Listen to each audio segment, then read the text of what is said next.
If you've ever felt like the whole world is against you, like people react negatively to you for no reason you can understand, like you're somehow always the problem in groups even when you're trying your best to fit in, Carl Jung discovered there's a hidden gift you carry that threatens them at their core. Most people who experience this constant sense of rejection think there's something fundamentally wrong with them. They believe they're too sensitive, too intense, too much for others to handle. They spend years trying to figure out what they're doing wrong, how they can change to be more acceptable, more likable, more normal. But Jung understood something profound about certain individuals that completely reframes this experience. He discovered that some people carry what he called witness consciousness, the ability to see truth in situations where others prefer illusion, to sense authenticity in a world of performance, to recognize shadows that others desperately try to hide. This isn't about being judgmental or superior. It's about carrying a frequency of awareness that unconsciously threatens people who are invested in staying unconscious. Your very presence becomes a mirror that reflects back everything they're trying to avoid seeing about themselves and their lives. What I'm about to reveal will explain every hostile reaction you've never understood. Every time you've been excluded for no clear reason, every moment you've felt like people turn against you simply for existing, because Jung discovered that this rejection isn't evidence of your inadequacy, it's evidence of your gift. But Jung discovered something even more disturbing about this pattern. Have you ever walked into a room and felt the energy shift? Not because you did anything wrong, but simply because of who you are. Have you noticed how people become uncomfortable around you, even when you're being pleasant, helpful, and kind? There's a psychological phenomenon happening that most people never recognize, but Jung understood it perfectly. You carry what Jung called the burden of consciousness in a world that prefers to stay asleep. This isn't about being more intelligent or spiritually advanced than others. It's about having developed, often through pain and struggle, the ability to see reality more clearly than those around you who are still invested in their illusions. Jung discovered that people who carry this gift of clear seeing often developed it as a survival mechanism. Maybe you grew up in a family where you had to read between the lines to stay safe. Maybe you experienced trauma that forced you to become hyper-aware of people's true intentions beneath their words. Maybe life taught you early that survival meant seeing what others preferred to ignore. This hyper-awareness becomes so natural to you that you don't realize how threatening it is to others. When you look at someone, you're not just seeing their mask.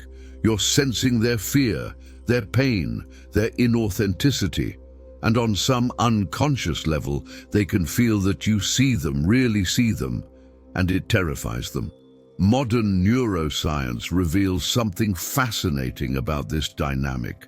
When someone is living inauthentically, maintaining a false self, their nervous system is constantly working to manage the incongruence between who they are and who they're pretending to be. When they encounter someone whose nervous system isn't carrying that same burden of performance, it creates what psychologists call cognitive dissonance.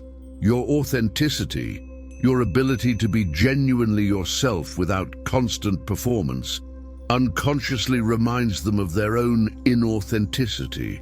Your comfort with truth reminds them of their comfort with lies. Your willingness to feel deeply reminds them of their commitment to staying numb. This is why people can dislike you before they even know you. They're not responding to your personality or your actions. They're responding to the frequency of consciousness you carry. And consciousness, Jung understood, is always threatening to unconsciousness.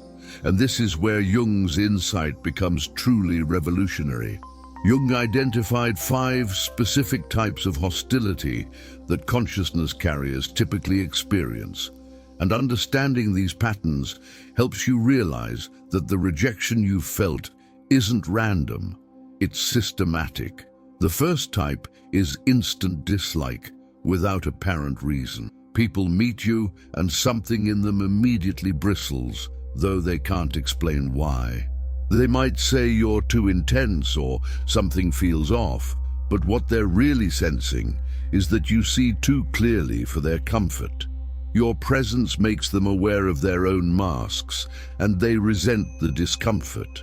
The second type shows up as attempts to diminish your credibility or gaslight your perceptions.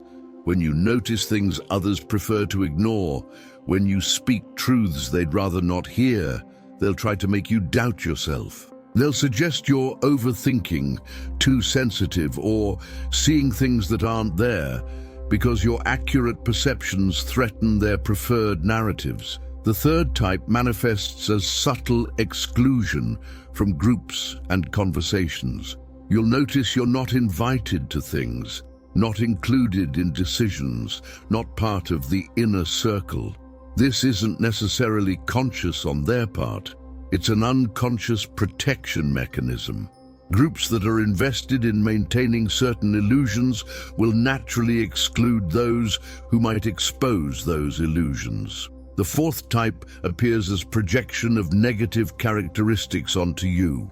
They'll accuse you of being judgmental when you're simply observant, arrogant when you're simply confident in your perceptions, negative when you're simply realistic about situations they prefer to see through rose-colored glasses.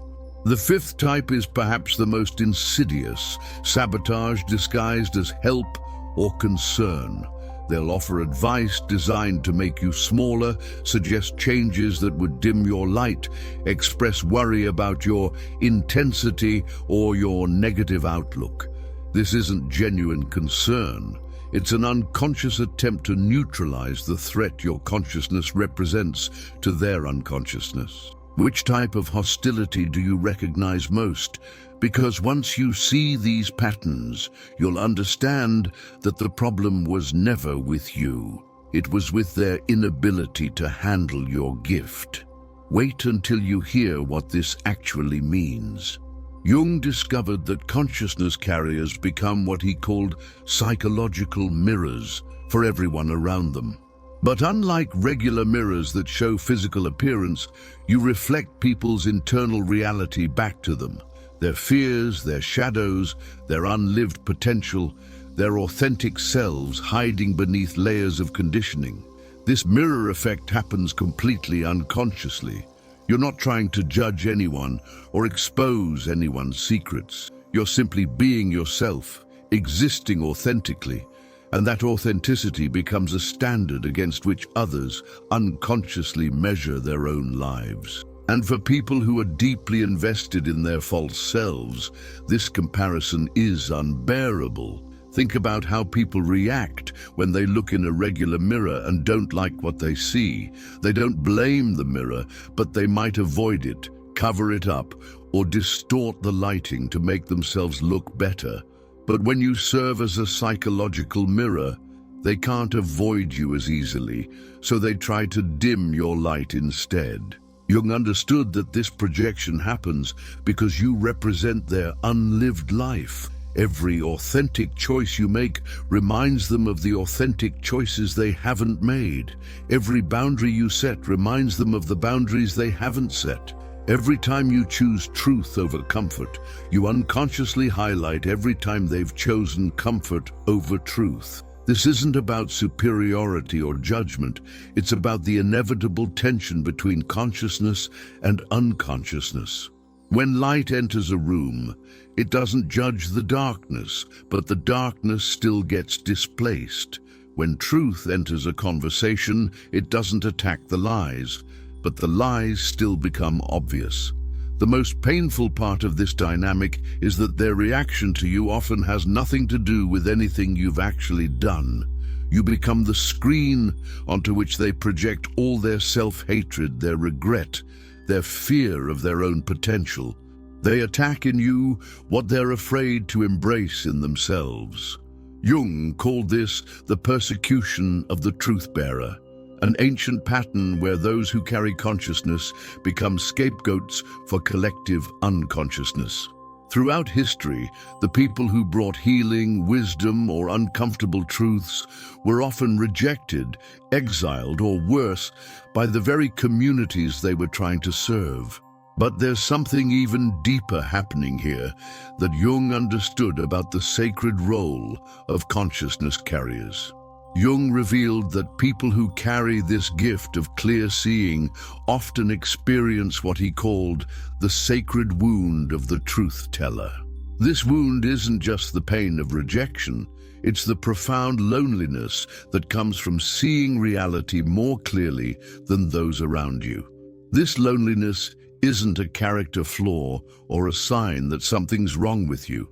It's an inevitable consequence of consciousness development.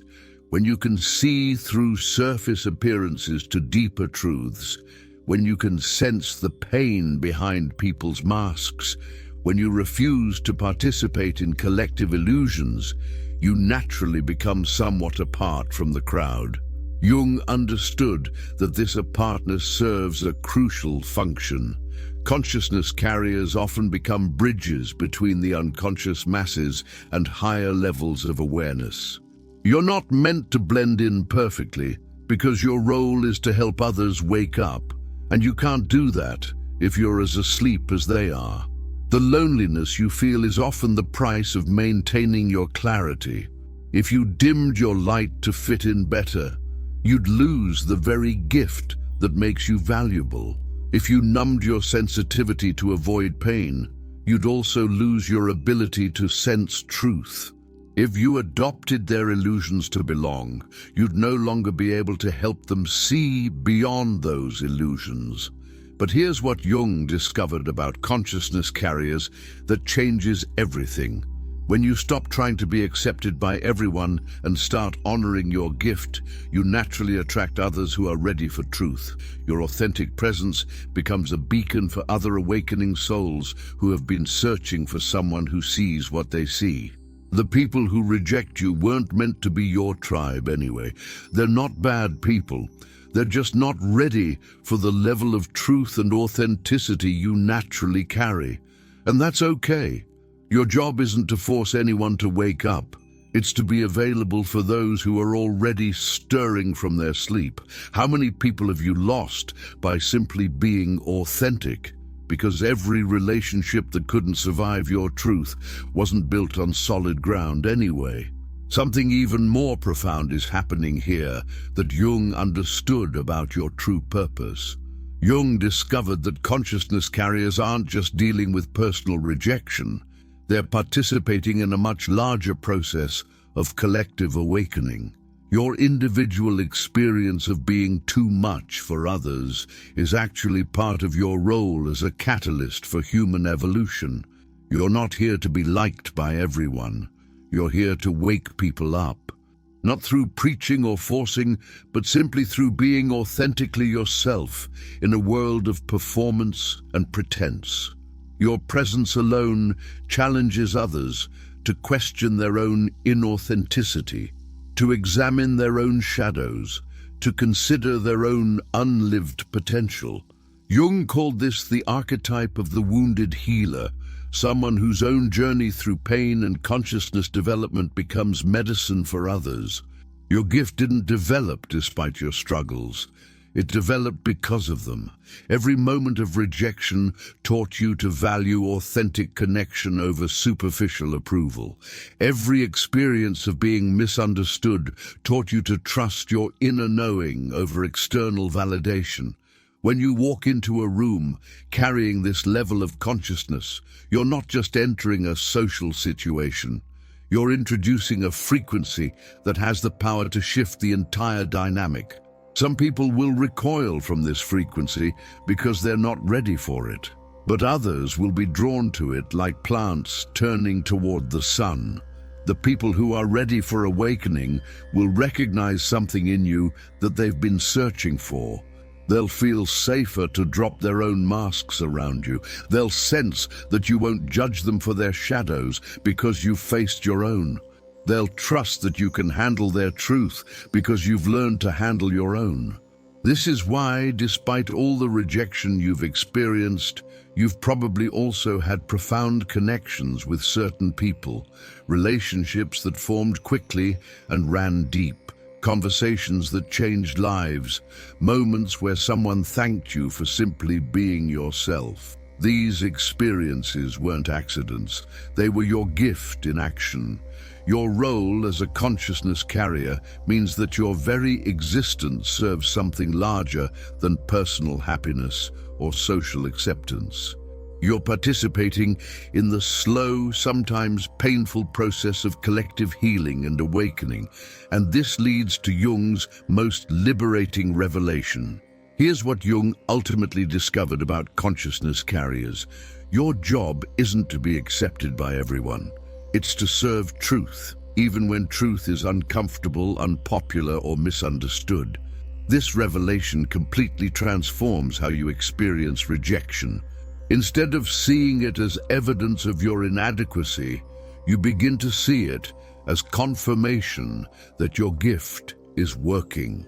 The resistance you encounter isn't a sign that you should change.